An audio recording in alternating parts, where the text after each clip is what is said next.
الحمد لله نحمده ونستعينه ونستغفره ونؤمن به ونتوكل عليه ونعوذ بالله من شرور أنفسنا ومن سيئات أعمالنا من يهده الله فلا مضل له ومن يضلله فلا هادي له ونشهد أن لا إله إلا الله وحده لا شريك له ونشهد أن سيدنا وحبيبنا ومولانا محمدا عبده ورسوله اللهم صل على محمد وعلى آل محمد كما صليت على إبراهيم وعلى آل إبراهيم إنك حميد مجيد اللهم بارك على محمد وعلى آل محمد كما باركت على إبراهيم وعلى آل إبراهيم إنك حميد مجيد صلى الله تعالى عليه وعلى آله وأصحابه وبارك وسلم تسليما كثيرا أما بعد فأعوذ بالله من الشيطان الرجيم بسم الله الرحمن الرحيم والذين يؤذون المؤمنين والمؤمنات بغير ما اكتسبوا فقد احتملوا بهتانا وإثما مبينا صدق الله العظيم وقال رسول الله صلى الله عليه وسلم المسلم من سلم المسلمون من لسانه ويده وقال رسول الله صلى الله عليه وسلم الراحمون يرحمهم الرحمن ارحموا من في الأرض يرحمكم من في السماء أو كما قال رسول الله صلى الله عليه وسلم صدق رسولنا وحبيبنا صلى الله عليه وسلم ونحن على ذلك لمن الشاهدين والشاكرين والحمد لله رب العالمين سبحانك لا علم لنا إلا ما علمتنا إنك أنت العليم الحكيم اللهم اجعل هذه المجالس خالصة لوجهك الكريم آمين برحمتك يا أرحم الراحمين ঐতিহ্যবাহী আবুরহাট মনিরুল ইসলাম মাদ্রাসার ১১৬তম সালানা জলসার আখিরি সমাপনী অধিবেশনের মুআজ্জাজ মোহতারাম সদরে জলসা মিরসরাইয়ের ঐতিহ্যবাহী দ্বীনি দর্শগাহ নয়দুয়ারিয়া মাদ্রাসার সুযোগ্য মুহতামিম উপস্থিত বিজ্ঞ আসাতিজায়ে কেরাম, উলামায়ে কেরাম, মুরব্বিয়ানে আযম, মাদ্রাসার মুহিব্বিন, জাকিরিন, শাকিরিন, সালিহিন, প্যান্ডেলের নিচে অবস্থানরত বিভিন্ন বয়সের ব্রাদারান ইসলাম, মুমিন মুসলমান ভাই বন্ধুগণ, সবাইকে শুরুতেই স্বাগত জানাই, আন্তরিক মোবারকবাদ জানাই। এই ঐতিহ্যবাহী দ্বীনি দরসগাহ ইসলামিক বিদ্যাপীঠ হাজারো আলেম ওলামাদের গমনাগমনে আজকে আলোকিত, আলোক উদ্ভাসিত। অনেক আউলিয়াউল্লাহ সালেহিনের মেহনত মুজাহাদার মাধ্যমে এই মাদ্রাসা প্রতিষ্ঠিত হয়ে এই পর্যায়ে এসে আমরা মাদ্রাসাকে আজকে ভিজিট করার জন্যে, জিয়ারত করার জন্যে, দোয়া নেওয়ার জন্যে, সালেহিনদের কাতারে নিজেদেরকে সামিল করার জন্য এখানে এসেছি। আমি আলোচনা শুরু করার পূর্বে একটি আবেদন করার উদ্দেশ্যে একটি কথা বলে শুরু করব। আমার কাছে একটি পুরনো কাগজ, আমি মনে হয় পটিয়া মাদ্রাসার লাইব্রেরি থেকে নিয়েছিলাম। সেখানে 1954 সনের সালানা জলসার একটি দাওয়াতনামা, সেখানে চলিত বাংলা ভাষায় পটিয়ার মুয়াসসিস কুতুবে জামান মুফতি আজিজুল হক রহমতুল্লাহ আলাই দাওয়াতনামায় নিচে লিখে দিয়েছেন, জলসায় এসে নামাজের তাকবীর ওলা যেন ফৌত না হয়, বুজুর্গ ওলামা একরামের মজলিসে যেন আদব রক্ষা করে বসা হয়, তাদের সহবত নেওয়ার উদ্দেশ্যে এলোমেলোভাবে কথা না বলে, এলোমেলোভাবে বিক্ষিপ্তভাবে না থেকে আদবের সাথে থেকে ওয়াজ ও নসিহত শ্রবণ করার আবেদন ছিল।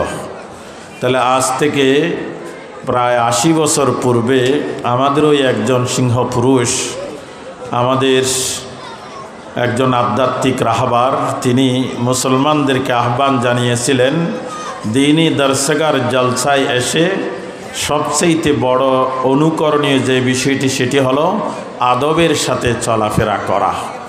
যেহেতু মাদ্রাসার বারান্দায়, মাদ্রাসার রুমে, মসজিদে আলেম ওলামা আল্লাহর বুজুর্গদের সবসময় বিচরণ থাকে, এই জায়গা আর অন্য জায়গা সমান নয়, ঠিক কিনা? আমি গতকাল সীতাকুণ্ডতে ছিলাম, একজন আমেরিকান প্রবাসী, ওনার মেয়ে বাঙালি হওয়ার পরও কয়েকটি দেশে আমেরিকান অ্যাম্বাসেডর।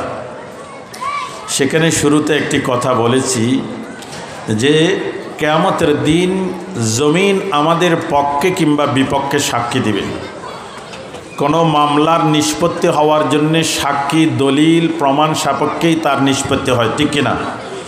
কোনো বিচার পক্ষে বিপক্ষে, বাদী বিবাদীর উভয়ের যুক্তি, তর্ক, সাক্ষী ইত্যাদি বুঝেই তো তারপর ফায়সালা হয়, ঠিক কিনা?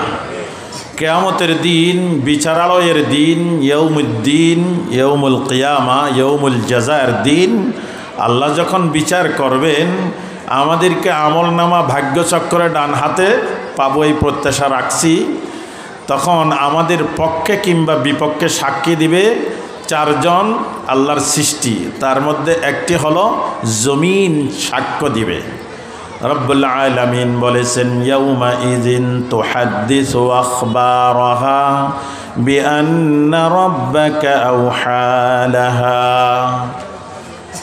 2024 সনের 21শে ডিসেম্বর আবুরহাট মাদ্রাসার মাহফিলে এসে সালেহিন, জাকিরিন, শাকিরিন, মুহাদ্দিসিন, ফকাহা, মুফতিনদের সাথে অল্প সময় কাটিয়েছেন।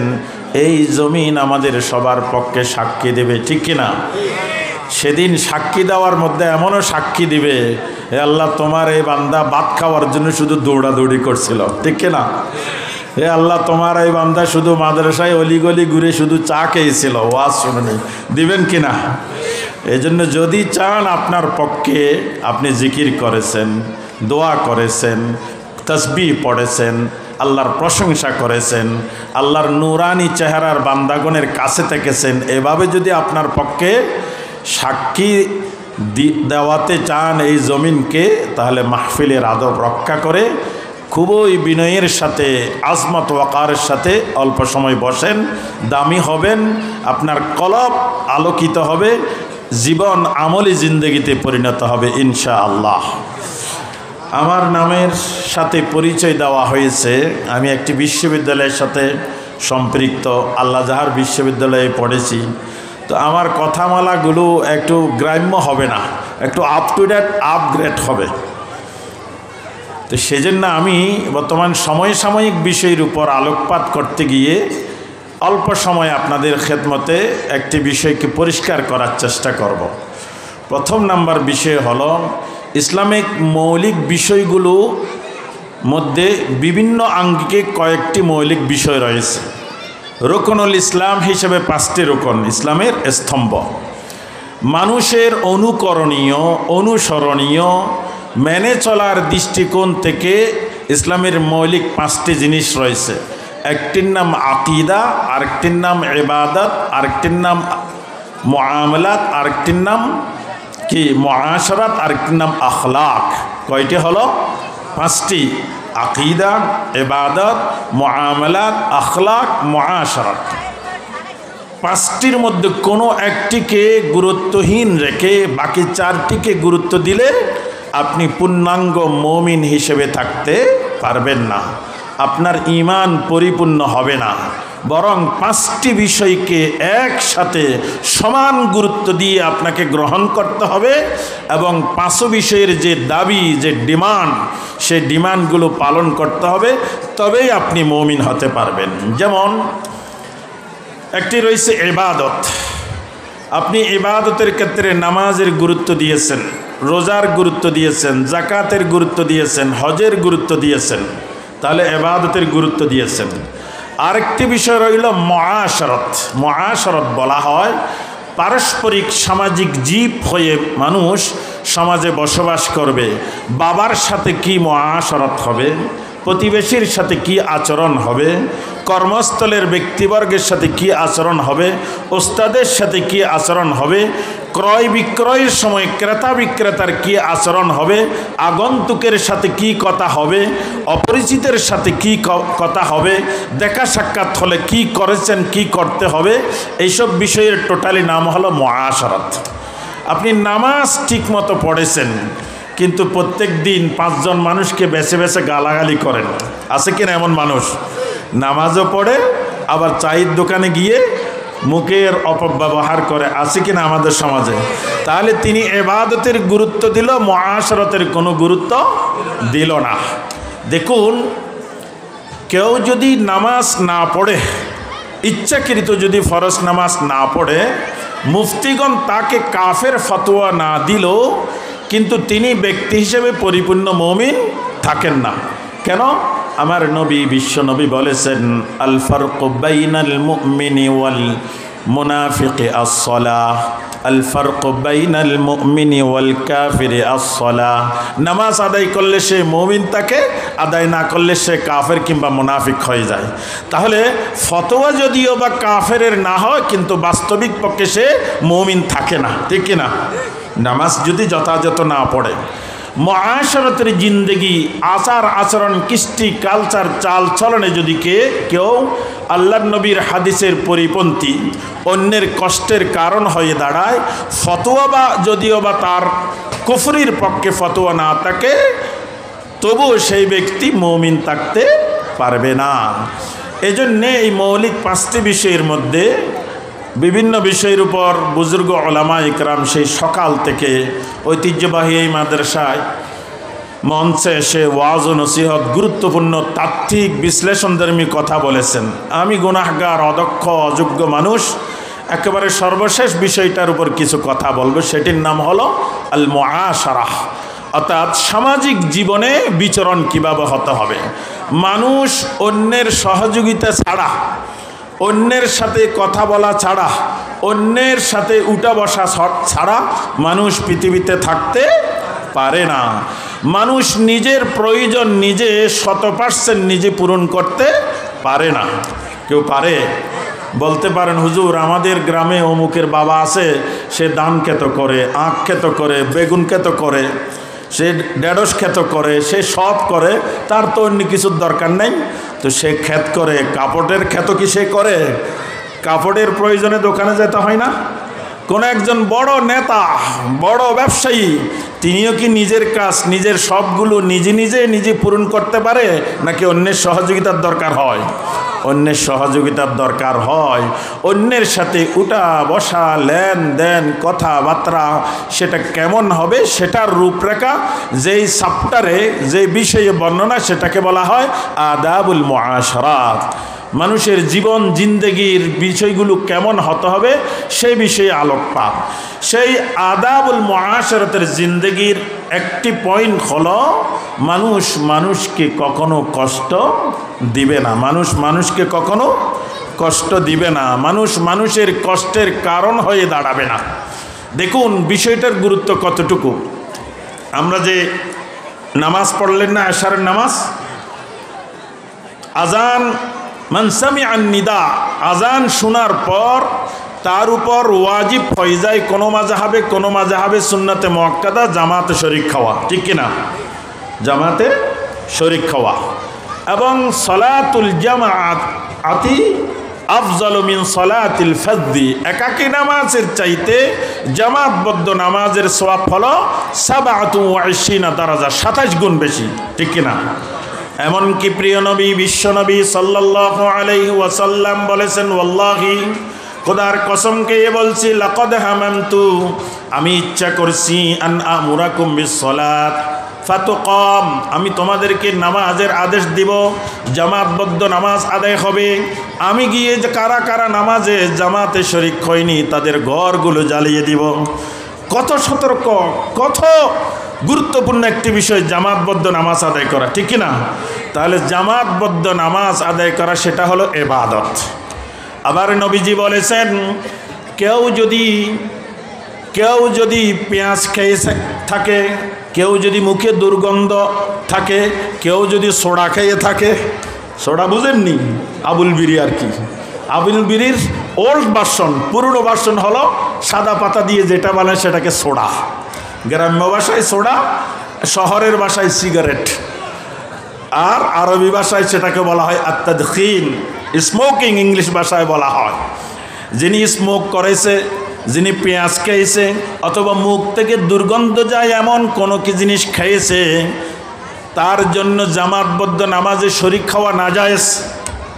কেন? কারণ কি? তিনি নামাজে শরীক হলে অন্য মুসল্লিদের কষ্ট হবে। অন্য মুসল্লি, অন্য মুসলমানকে কষ্ট দেওয়া শরীয়তে অ্যালাউ করে না। দুটো বিষয়ের মধ্যে তাতবিক দেন, সামঞ্জস্য রাখেন। জামাতবদ্ধ নামাজ পড়া কোনো মাযহাবে ওয়াজিব, কোনো মাযহাবে সুন্নাত।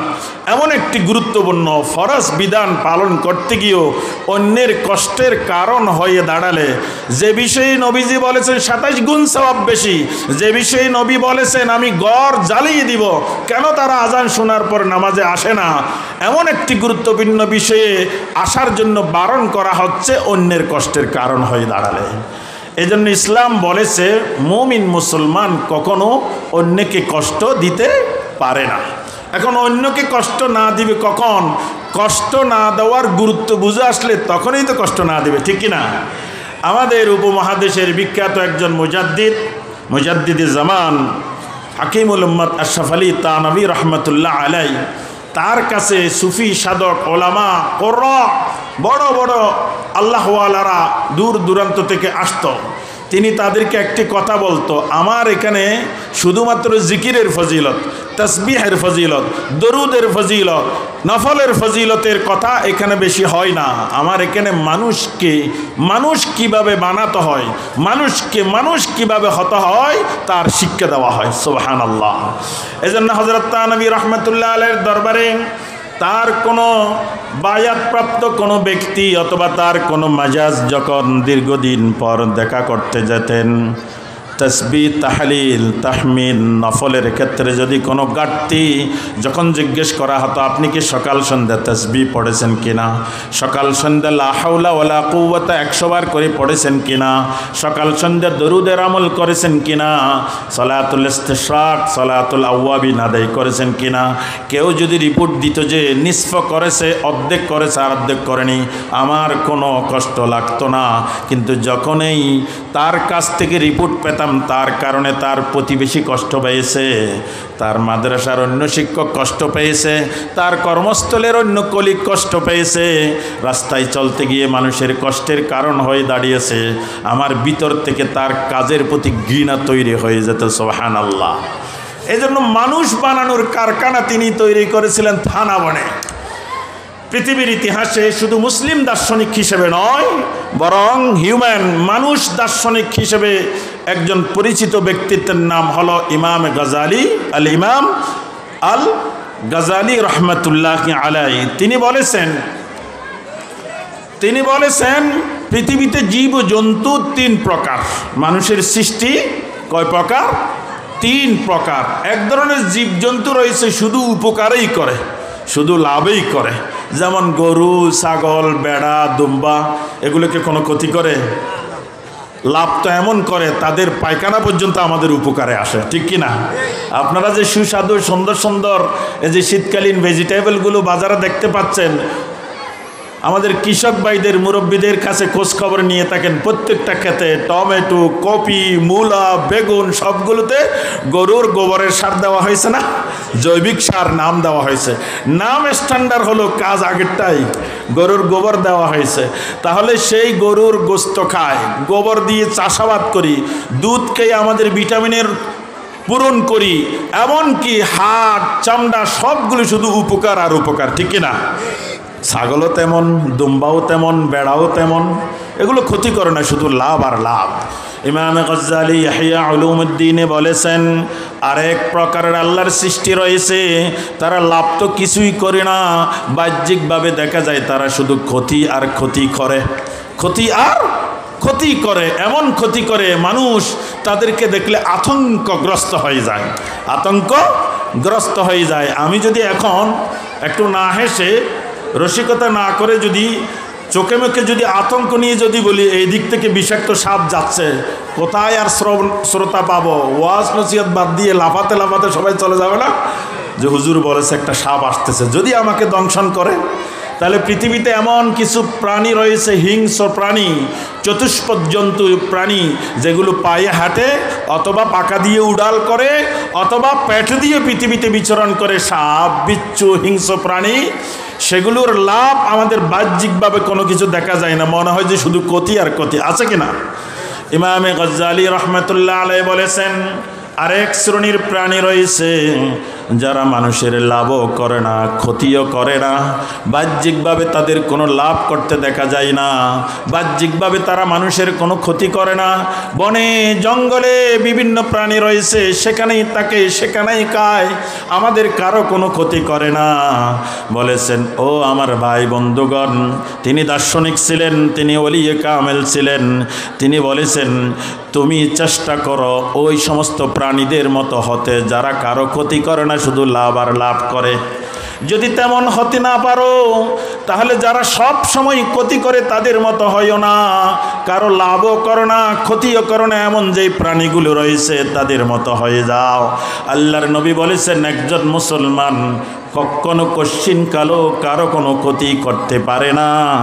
আল মুসলিমু মান সালিমাল মুসলিমুনা মিন লিসানিহি ওয়া ইয়াদিহি, ওই ব্যক্তি মুসলমান যার হাত এবং মুখের আক্রমণ থেকে, নির্যাতন থেকে, মারামারি গুতাগুতি থেকে সকল মুসলমান নিরাপদ থাকবে, তারাই প্রকৃত মুসলমান।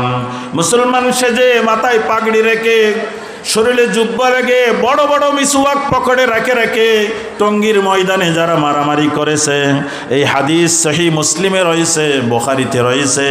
এই হাদিসের আলোকে তারা কি মুসলমান রইল কিনা? তারা কি মুসলমান রইল? আল মুসলিমু মান সালিমাল মুসলিমুনা মিন লিসানিহি ওয়া ইয়াদিহি। নবীজি দায়িত্বহীন কণ্ঠে বলেছেন, ও আমার সাহাবারা শুনে রাখো, আমি আমার পুরো জিন্দেগিতে ব্যক্তি স্বার্থের জন্য কারো প্রতিশোধ নেইনি, কাউকে আক্রমণ করেনি, কারো দিকে ভ্রুক্ষেপ করেনি। ব্যক্তি স্বার্থের জন্যে একমাত্র আল্লাহর নির্দেশ প্রাপ্ত হয়ে আমি জিহাদে গিয়েছি। ব্যক্তিগত স্বার্থের জন্য কখনো কাউকে আক্রমণ করেনি। এমনকি আবু লাহাবের স্ত্রী হিন্দা যখন ইসলাম গ্রহণ করার জন্য নবীজির সামনে আসলো, দেখার সাথে সাথে লালে লাল হয়ে গেল। ওই মহিলা, তুমি আমার চাচা জানকে মেরে পিষ্ট করে কলিজাগুলোকে চাবিয়ে চাবিয়ে চিবিয়ে চিবিয়ে খাইয়েছ। এই মহিলা আসার পর নবীজির কি যে রাগ, এদিকে আসলে ওদিকে ফিরে, এদিকে আসলে ওদিকে ফিরে। কিন্তু আল্লাহর নবী ওই আবু লাহাবের চরম কষ্ট দেওয়া নারীকে দেখে কিছুই বলেনি, সব কিছু মাফ করে দিয়েছে। সুবহানাল্লাহ। নবীর সুন্নাত হলো মানুষকে দয়া করা, রহম করা, কষ্ট না দেওয়া। আল্লাহর নবী লম্বা একটি হাদিসে বলেছেন, আল্লাহর একটি উপাধি নাম হলো আর রহমান। আর রহমান মানে মাদ্রাসা ছাত্ররা বুঝবে, দুনিয়া এবং আখিরাতে যিনি দয়া করেন তিনি রহমান হতে পারেন। রহমানের সিফাত পৃথিবীতে অন্য কারো কাছে নেই, রহিমের সিফত আছে। এই জন্য কোনো ব্যক্তিকে রহমান সাহেব ডাক দিবেন না, রহিম সাহেব বলতে পারেন। কেন রহিম বলা হয়? দুনিয়াতে দয়া করা। নাম রাখা হয়েছে আব্দুর রহমান, আপনি তাকে রহমান সাহেব ডাকেন। রহমান হতে পারে একমাত্র আল্লাহ, যিনি দুনিয়াতেও দয়া করেন, আখিরাতেও দয়া করেন। আমরা বেশি থেকে বেশি দুনিয়াতে অল্প স্বল্প একজন আর একজনকে রহম করতে পারি, কিয়ামতের দিন কাউকে পার করে দিতে পারবো না। কিয়ামতের দিন রহমান হওয়ার যোগ্যতা আমাদের নাই। নবীজি বলেছেন, আর রহমান আর রাহিমুন ইয়ারহামু আর রাহিমুন ইয়ারহামুন নাস। যারা মানুষকে দয়া করে, যারা পৃথিবীবাসীকে দয়া করে, আসমানবাসী তাদেরকে দয়া করবে। অন্যকে কষ্ট না দিতে হলে মানুষের ভিতর এমন একটা ভাব আসতে হবে, মানুষের প্রতি মোহাব্বত তৈরি হতে হবে।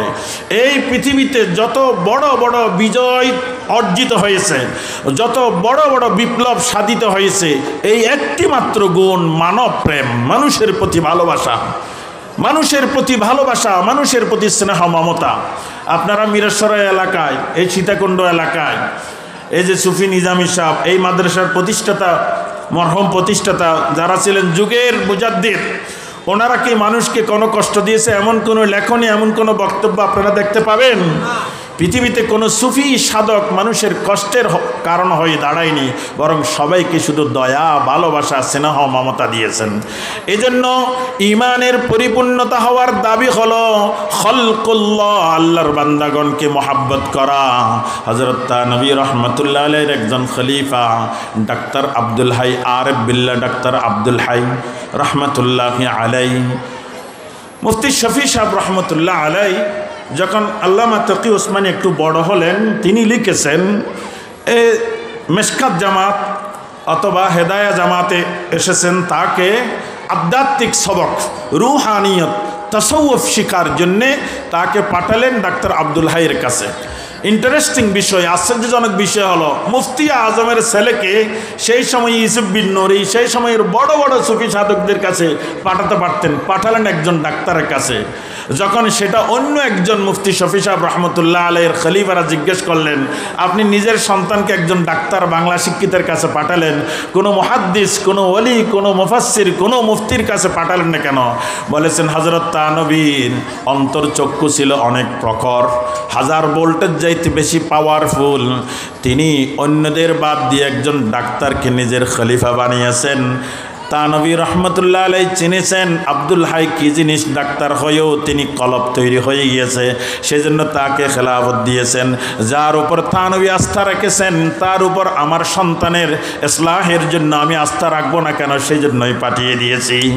তিনি বলেছেন, আমি যখন দোয়া করার জন্য আল্লাহর কাছে দোয়া করি, মুখে মুখে কলব থেকে বের হয়ে মুখে চলে আসে, দোয়া করবো আল্লাহ আমার কলবের মধ্যে তোমার মহাব্বত দান করো। যেহেতু আমার নবী শিখিয়েছেন, ও আমার উম্মতরা তোমরা আল্লাহর মহাব্বতের প্রত্যাশা করে দোয়া করো। আল্লাহুম্মা ইন্নী আসআলুকা হুব্বাকা ওয়া হুব্বা মান ইউহিব্বুকা ওয়া হুব্বা আমালিন ইউকাররিবুনা ইলাইকা। আল্লাহুম্মা ইন্নী আসআলুকা আহাব্বাল আশিয়াই ইলাইকা। এভাবে আল্লাহর প্রেম ভালোবাসার দোয়া নবী শিখিয়ে দিয়েছেন। তিনি বলেছেন আমি যখন দোয়া করার জন্য হাত তুলি, আল্লাহর মোহাব্বত আমার কলবে জাগ্রত করে দেওয়ার দোয়া করি, তখন একবার চিন্তা করি আল্লাহ যদি আমাকে বলে ও বান্দা তুমি আমাকে কি কখনো দেখেছো, তুমি আমাকে কখনো কি ছুঁয়ে দেখেছো, আমাকে দেখনি, তো আমি মোহাব্বত দিলেও তুমি কি পাবে? কি করা যায়? যাদেরকে আমি সৃষ্টি করেছি, যাদেরকে আমি তৈরি করেছি, খলকুল্লাহ আমার তৈরিকৃত জিনিস, তাদেরকে মোহাব্বত করলে তোমার কলবে আমার মোহাব্বত অটো চলে আসবে। সুবহানাল্লাহ। এজন্য ভাই ও বন্ধুগণ, পৃথিবীর মানুষকে আল্লাহর সৃষ্টিকে যদি আপনি ভালোবাসেন, কখনো আপনার মাধ্যমে মানুষ কষ্ট পাবে না। আপনার মুখের মাধ্যমে, আপনার আচরণের মাধ্যমে মানুষের কষ্টের কারণ হয়ে দাঁড়াবে না। পৃথিবীতে এমন অনেক জাতি চলে গিয়েছেন যাদের উপর আল্লাহর নিয়ামত, আল্লাহর নাজ ও নিয়ামত এসেছিল, আল্লাহর নিয়ামতের শুকরিয়া আদায় করে পৃথিবীতে তারা বীরত্বপূর্ণ ভূমিকা রেখেছে, বিজয়ী জাতিতে রূপান্তরিত ছিল। কিন্তু একটুখানি ভুলের কারণে, পা পিছলে যাওয়ার কারণে অতীতের গৌরবময় ইতিহাস সমূলে ধ্বংস হয়ে গিয়েছে। সেটা শুধু জাতিগতভাবে নয়, ব্যক্তিগতভাবেও এগুলো হওয়ার সম্ভাবনা আছে। আমি নবীর হাদিস থেকে, বুখারীর হাদিস থেকে একটা এক্সাম্পল দিচ্ছি। আল্লাহর নবী একটি জিহাদে, একটি যুদ্ধের ময়দানে, যুদ্ধের পর কিছু সাহাবা আক্রান্ত হয়ে কাতরাচ্ছিলেন। নবীজির কাছে এসে বলেছেন ইয়া রাসূলুল্লাহ, আমাদের অমুক অমুক ভাইরা যুদ্ধ করতে করতে, জিহাদ করতে করতে আহত হয়ে কাতরাচ্ছে। এমন একজন ভাইয়ের দেখা পেয়েছি, তিনি বড়ই বীরত্বের সাথে কাফেরদের কচুকাটা করেছে, বড় বীরত্বের সাথে যুদ্ধ করেছে। এখন তিনি আহত হয়ে, আক্রান্ত হয়ে তিনি হাউতাশ করছে। তার বিষয়ে আপনার কাছে আমরা জানতে এসেছি। নবীজি এইসব শোনার পর বলেছেন হুয়া ফিন্নার, হুয়া ফিন্নার। সে জিহাদ করলো, কাফেরদেরকে কচু কাটা করলো, আক্রান্ত হয়ে আহত হয়ে কাতরাচ্ছে, তারপরও সে জাহান্নামী। সাহাবাদের চোখ ছানা বড় হয়ে গেল, ইয়া নবী কি বলেন আপনি? সদ্য গতকাল জিহাদ করলো, এখনো মারা যায়নি, আপনি বলেছেন জাহান্নামী। আমাদের কিছুই বুঝে আসছে না।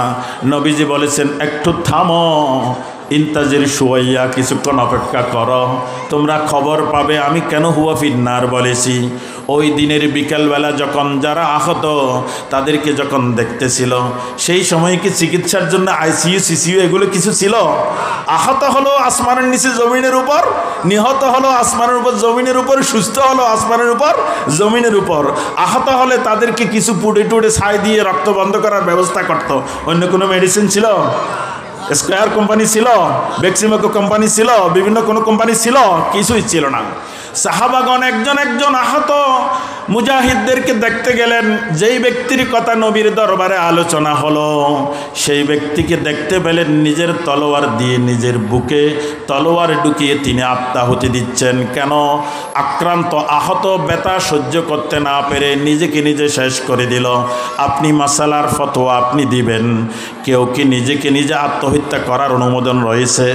যত কষ্টে থাকুক, যত ব্যথায় কাতরান না কেন, যত ব্যথিত হন না কেন, যত কষ্টে থাকেন না কেন, নিজেকে নিজে কখনো আত্মহত্যার দিকে ঠেলে দেওয়া যাবে না, যেহেতু এই প্রাণ হলো আল্লাহর আমানত।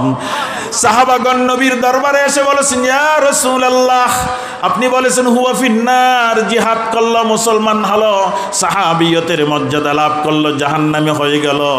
আপনার সাথে তো আল্লাহর বিশেষ যোগাযোগ রয়েছে, হুয়া ফিন্নার তো হয়েই গেল, নিজে নিজে আত্মহত্যা দিল। সারা জীবন মাদ্রাসায় শিক্ষকতা করেছেন, সারা জীবন চাল লাগিয়েছেন, চিল্লা লাগিয়েছেন, 3 চিল্লা লাগিয়েছেন, 3 চিল্লার সাথী হয়েছেন, হালাকার আমির হয়েছেন, এই হয়েছেন সেই হয়েছেন, দীর্ঘ 60 বছর পৃথিবীর 7 মহাদেশে সফর করেছেন। জীবনের শেষ বছরে গিয়ে 70 বছর বয়সে গিয়ে টঙ্গীর ময়দানে একটি মাদ্রাসা ছাত্রের উপর যদি বাসার আঘাত করে থাকেন, 60 বছরের কোনো চিল্লা, কোনো সাল, কোনো ইবাদত কাজে আসবে না। একটি অপরাধের কারণে আল্লাহর কাঠগড়ায় আপনাকে দাঁড়াতে হবে, মাপ পাওয়া যাবে না। এই নিরীহ পবিত্র রক্তের মাদ্রাসা ছাত্রের উপর যারা আক্রমণ করেছে, নিরীহ মানুষদের উপর যারা এমন কাজ করেছে, আমার মন বলে শুধুমাত্র নামাজ রোজার মাধ্যমে দিন শেখা যাবে না। তারা যদি এই আল মুসলিমু মান সালিমাল মুসলিমুনা মিন লিসানিহি ওয়া ইয়াদিহি এই হাদিসের মর্মবাণী, রহস্য, তাওজিহাত যদি জানতো, এমন জঘন্য কাজ তারা করতে পারত না। দেখুন, আল্লাহর কাছে বড় প্রিয় হলো আল্লাহর বান্দা নূহ নবী যখন কিস্তি থেকে জুদি পাহাড়ে আরোহণ করলেন, নামলেন, নোঙ্গর রাখলেন, আল্লাহ কোরআনুল কারীমে বলেছেন ওয়াস্তাওয়াত আলাল জুদি ওয়া কিলা বু'দান লিল কওমিজ জালিমিন। যখন পানি নেমে গেল, যারা আযাব প্রাপ্ত হলো তারা আযাবে পতিত হয়ে মারা গেল, তাওহীদবাদী মুমিনরা রক্ষা পেল, স্বাভাবিক জীবন যখন ফিরে আসলো, আল্লাহর নবীকে, দ্বিতীয় আদমকে আল্লাহ বলেছেন, হে নূহ নবী, তুমি কিছু খাবার পাত্র বানাও। আপনাদের এই অঞ্চলে এই শিল্পটি খুবই পরিচিত, আমার যতটুকু ধারণা। আগের মানুষরা হাতে বানানো মাটির বিভিন্ন পাত্র, ডেকচি ইত্যাদি বানাতো না, সেগুলোতে কি করত, আল্লাহ হলে সেখানে আগুনে তাপ লাগিয়ে সিদ্ধুর করত অথবা রান্না করত। এখন তো শুধু বাপা ফিটা বানানোর কাজে ব্যবহার হয়। আর কিছু কিছু শহর অঞ্চলে ব্যবহার হয় কি, হাতে বানানো জিনিসকে সুন্দর পেইন্ট করে সেগুলো ড্রয়িং রুমে রাখা হয়, ঠিক না? বলেছেন তুমি বানাও। নূহ নবী অনেক দিন পর্যন্ত বানানোর পর বিশাল স্তূপ হলো। আল্লাহর পক্ষ থেকে ওহী আসলো, ও নূহ, এবার একটা কাজ করো, তুমি যা কিছু বানিয়েছো সবগুলো তুমি ভেঙে দাও, স্তূপটাকে তুমি সমান করে দাও। নূহ নবীর কাছে বুঝে আসলো না, জিজ্ঞেস করলো, ও আল্লাহ, আমি আপনার নবী, 950 বছর মানুষদেরকে দাওয়াত দিয়েছি, ইন্নী দাউতু কওমি লাইলা ওয়া নাহারা। আল্লাহ বলেছেন ওয়ালাকাদ আরসালনা নূহা ইলা কওমিহি ফালাবিথা ফীহিম আলফা সানাতিন ইল্লা 50 আমা। 950 বছর দাওয়াত দিয়েছি, রাত ও দিন দাওয়াত দিয়েছি, আপনি আমাদেরকে মুক্ত করেছেন, পুরস্কৃত করেছেন, এই অপ্রয়োজনীয় কাজটা কেন করিয়েছেন কোনো কিছু বুঝে আসছে না। আল্লাহ বলেছেন, ও নূহ, মাটিও আমার সৃষ্টি, পানিও আমার সৃষ্টি, পাত্র বানানোর বুদ্ধিও আমি দিয়েছি, তুমি শুধুমাত্র বানিয়ে স্তূপ করেছ, নিজে বানিয়েছো। মাটির জিনিসগুলো ভাঙতে তোমার বড় কষ্ট হয়েছে, ভেঙে ফেলতে তোমার হৃদয়ে আঘাত লাগেছে। আমার বান্দাগণ কষ্ট পেলে, যাদেরকে আমি সৃষ্টি করেছি, 9.5 মাস মায়ের গর্ভে রেখেছি, রূহ নামক জিনিসটা অনেক উপর থেকে মায়ের গর্ভে স্থান দিয়েছি, ফি যুলুমাতিন সালাস, 3টি অন্ধকার জায়গার ভিতরে তাকে আস্তে আস্তে বিন্দু থেকে সিন্ধুতে পরিণত করে বড় করে মায়ের গর্ভ থেকে বের করেছি, শিশুকাল, বালককাল, যুবককাল করে বড় করেছি। এই মানুষগুলো যদি কষ্ট পায়, আমি বানিয়েছি, আমার কেমন কষ্ট হচ্ছে তুমি একবার চিন্তা করে দেখো। তুমি তো আমার কাছে দোয়া করেছো, রব্বি লা তাজার আলাল আরদি মিনাল কাফিরিনা দাইয়ারা। ও আল্লাহ, যারা আমার কথা শুনেনি, আমি ডাক দিলে কানে আঙ্গুল দিয়েছে, আমি আহ্বান জানালে আমাকে বিদ্রুপ করেছে, আমাকে আক্রমণ করেছে, সেই কাফেরদেরকে পৃথিবীতে বাকি রাখো না, মেরে ফেলো। লা তাজার আই লা তাতরুকহুম, কাফেরদেরকে ছেড়ে দিও না, আলাল আরদি মিনাল কাফিরিনা দাইয়ারা, তাদেরকে মেরে ফেলো। আল্লাহ এই পাত্র বানানোর মাধ্যমে নূহকে শিক্ষা দিলেন, আমি বানিয়েছি, বান্দাকে যদি কেউ কষ্ট দেয় আমার কেমন কষ্ট হয় তুমি একবার ভেবে দেখো না। ও মুসলমান, সারা জীবন ইসলামের ছায়াতলে থাকলাম, ইবাদত, মুআশারাত, মুআমালাত সব করলাম, একটুখানি ভুলের কারণে আমার বড় ক্ষতি হয়ে যাবে, এমন ভুল থেকে আমাদেরকে দূরে থাকা দরকার। আর মাদ্রাসাগুলো থেকে যাদেরকে সৃষ্টি করা হয় তারা আল্লাহওয়ালা, তারা রহিম, রুহামা, তারা দয়াবান, জুনাইদ বাগদাদি রহমাতুল্লাহ আলাইহি, জুনাইদ বাগদাদি বিশ্ববিখ্যাত বুজুর্গ, একদিন দাজলা নদীর পাশ দিয়ে হেঁটে যাচ্ছিলেন। সঙ্গে কয়েকজন ছিলেন, সঙ্গে এরকম আল্লাহ আলাগন যেখানে যাই সেখানে মানুষের জমায়েত হয়ে যায়, ঠিক কিনা? আমাদের এখানে মাগরিবের পর উম্মুল মাদারিস দারুল উলুম হাটহাজারী মাদ্রাসা শাইখুল হাদিস এসছেন, ওনার নাতি সাগরিদ উপনাতি সাগরিদ অনেকগুলো এখানে জমায়েত হয়েছে না? হুজুরের কাছে থাকলে মনটা ফুরফুরে থাকে।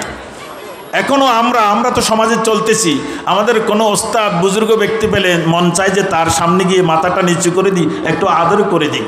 এই আদরটাই আমাদের জন্য অনেক বড় উপকারী। দাজলা নদীর পাড়ে হাঁটতেছিলেন, নদীর মাঝখান থেকে সাম্পান নৌকায় কিছু যুবক বসে বসে তারা দোল তবলা বাজিয়ে বাজিয়ে গান করতেছিলেন, হাসি তামাশা উল্লাস করতেছিলেন। সেই যুবকদের মধ্যে কেউ কেউ দাজলা নদীর কিনারে জুনাইদ বাগদাদিকে ডাক দিয়ে বলেছেন, এ মোল্লা মুন্সি গাট্টিওয়ালা, এসো আমাদের সাথে গান করি। গাট্টি নিয়ে নদীর পারে করো কি? তোমাদের কাজ কি? তোমার কাজ তো মসজিদে, তোমার কাজ তো মাদ্রাসায়। এসব শুনে শুনে সঙ্গীরা বলল, হুজুর আপনি কিছু করতেছেন না, বলতেছেন না কেন? তারা আপনাকে আঘাত করেছে, আপনার শানে বেইজ্জতিমূলক কথা বলেছেন। জুনাইদ বাগদাদি হাত তুলে বলেছেন, ওগো মাবুদ, তোমার এই যুবকরা আনন্দ উল্লাস করতেছে, আনন্দ ফুর্তি করতেছে, তাদেরকে এমন এমন কিছু আমল করার তৌফিক দান করো যে আমলের বদৌলতে তুমি তাদেরকে কিয়ামতের দিন নাজাত দিয়ে জান্নাতে উল্লাস যেন করতে পারে, সেই তৌফিক নসিব করো। প্রকৃত আলেমে দ্বীন উলামায়ে হাক্কানি রব্বানি উল্টো মারপিট করবে না, আপনাদের হেদায়েতের জন্য দোয়া করবে, আপনাদের ইসলাহের জন্য দোয়া করবে, আপনারা যেন সুপথে সুন্দর পথে হেদায়েতের পথে ইসলামের পথে চলে আসেন, এই জন্য দোয়া করবে। আমি আবারও অনুরোধ করব, আহ্বান জানাবো, ও আল্লাহর বান্দাগণ, ইসলামের ছায়াতলে থেকেছেন, ছোটোখাটো ভুল হয়তো আল্লাহ মাফ করে দিবে। উম্মতের জন্য, উম্মতের গতিবিধি পরিবর্তন হয় এমন কোনো ভুল ভ্রান্তি যদি করে থাকেন, খোদার কসম আল্লাহ আপনাকে মাফ করবে না, সেখান থেকে ফিরে আসেন। আল্লাহ পাক আমাদেরকে আল্লাহর মহাব্বত বুকে ধারণ করে পৃথিবীর সৃষ্টিকে ভালোবাসে, পৃথিবীর জীবনটাকে একটি বেহেশতি পরিবেশে পরিণত করার তৌফিক নসিব করুন, আমিন। সময় সংক্ষিপ্ত স্বল্প, এই জন্য আমি দুঃখ প্রকাশ করে আমার আরেক জায়গায় পূর্ব মায়ানিতে প্রোগ্রাম আগে থেকে ওয়াদাবদ্ধ, সেদিকে চলে যাচ্ছি। এতক্ষণ যা কিছু বলেছি আমি নিজেকে নিজে সংবোধন করেছি, এবং পাশাপাশি আল্লাহর পেয়ারা বান্দাগণ, বুজুর্গ বান্দাগণের ইসলাহে নুফুসের কোনো কাজে আসলে আমি ধন্য মনে করব। আল্লাহ পাক আমাকে আপনাকে সবাইকে হেদায়েতের পথে অটল থাকার তৌফিক নসিব করুন, আমিন। ও আখিরু দাওয়ানা আলহামদুলিল্লাহি রাব্বিল আলামিন।